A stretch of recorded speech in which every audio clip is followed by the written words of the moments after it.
तर मुख्यमंत्री देवेंद्र फडणवीस यांच्या उपस्थितीत आज मुंबई भाजपाची महत्त्वाची बैठक होते।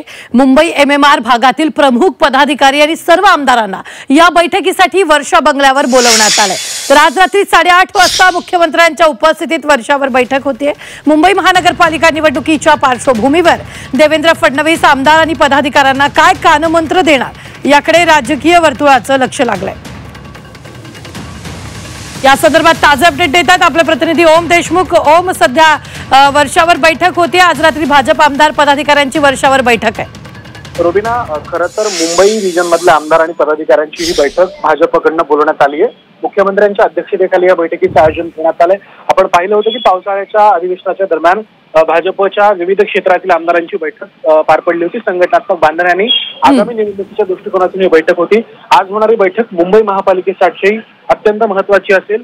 कार्यकर्त्यांची भावना, आमदारांची एकंदर सगळी पक्षांतर्गत स्थिती आणि एकंदर सगळ्या राजकारणावरती आजच्या बैठकीत चर्चा होईल। मुंबई स्पेसिफिकली भाजपकडून अधिकाधिक जास्त गडपणे टार्गेट केलं जाते, त्यामुळे मुंबईत काय करता येईल यावर चर्चा होईल। निश्चित ओम, धन्यवाद ताजे अपडेट देण्यासाठी। आम्ही वेळोवेळी तुमच्याकडून या संदर्भातले ताजे अपडेट घेत राहणार आहोत।